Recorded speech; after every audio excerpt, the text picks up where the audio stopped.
Hey everyone, welcome to this month's Crusade raid for the Dark Throne. Now, this video I'm going to show you the most budget teams I could come up with. One will clear Hell difficulty, and one will clear the difficulty below that. Now, the first one here, you do need a Xiaomeng, but the investment is not too bad, right? If you want to get her easily and you don't have her, you can spend $1 to get her from basically the beginner event, right? I believe that is a permanent event that's always there. So if you spend $1, you can get her.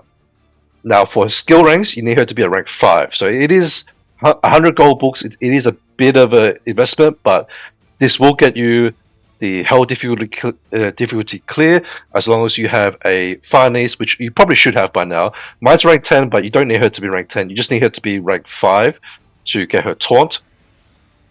And you ideally want Franca's over limit, level 60. I think by now, if you're really pushing for Hell difficulty clears, you'll probably have the rank 5 Farnese by now and a over limit 60 Franca, right?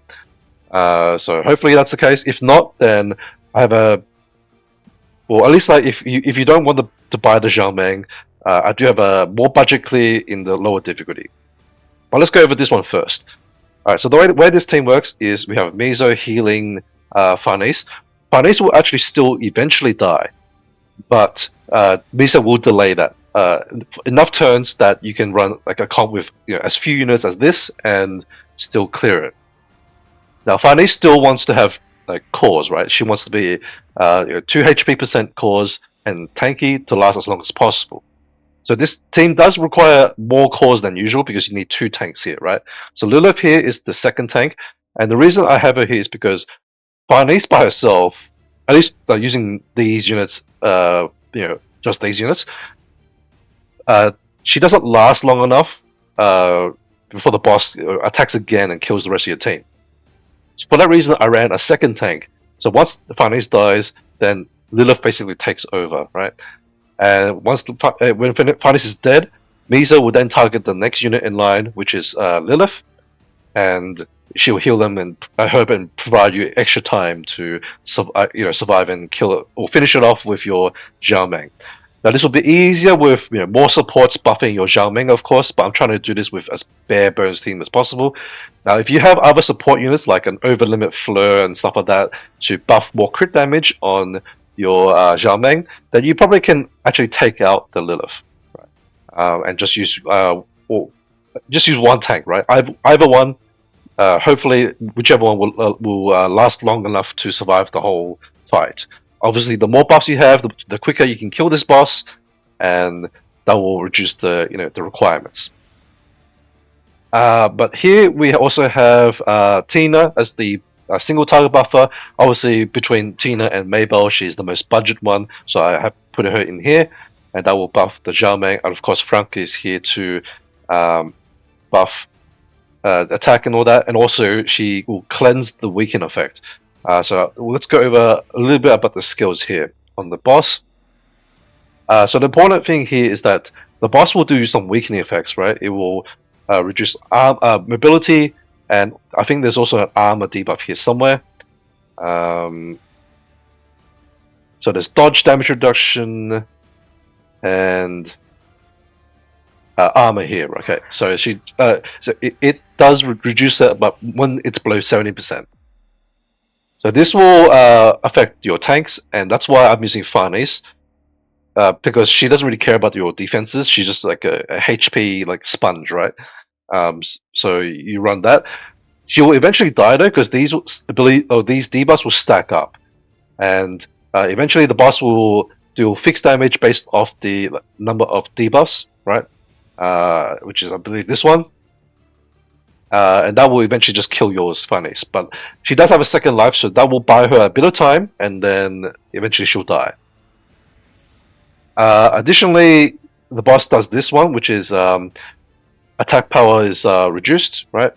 And you see, this one can't be dispelled, right? But there's one here which reduces crit damage at the start of every round. And of course, this team doesn't kill in one shot, and therefore this is going to be weakening your DPS.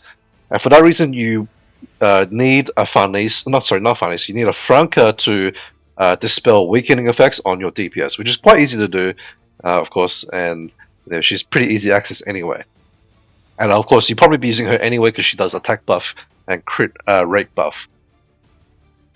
But yeah, those are all the units here. So I'm going to start it. We'll just watch like one round, and then I'll just skip it. So you got your buff, then like the taunt. Because Farnese taunts first, then the boss will attack Farnese, like, basically ignore your Lilith, right?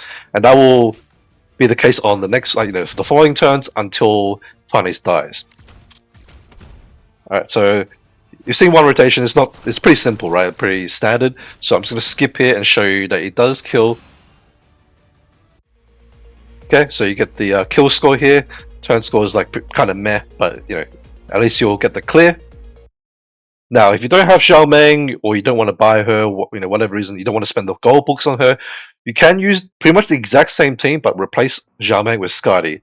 Unfortunately, it does not work on Hell difficulty, so I did do it on Insane difficulty, and it does work on Insane, which is fine, because as long as you can clear Insane, like for a few days, then you'll get all the rewards, right? So that's fine. You don't even need to have that many days of killing it on Nightmare to finish it, but I'll just show you here once I find my Skadi. Both of them are standard DPS builds. Both of them will both Xiaomeng and Skadi run 1 attack percent and 1 flat. So we'll start here. Everything about the team is the same, but we just skip, and we will get the kill here. Okay, so the score obviously is not going to be anywhere as good as Hell difficulty, but it is doable. This is still 3 mil a day roughly, so that will get you all your point rewards, right? And as far as ranking is concerned, you'll probably still be like the top whatever it is ranking rewards. So top 100, yeah, most likely. Like if you get the Hell clear, you'll definitely be top 100. I would say. I don't think there's going to be 100 people doing Hell, but yeah, if you do the Nightmare, the Insane difficulty one, then at the very least, like you'll get the second highest, which is still fine, right? And a decent chance you'll get in top 100. It just really depends how many people will clear Hell difficulty, right? And yeah, I'm unsure about that. We'll have to see it towards the end of the event. But that is it for the the easy mode clears.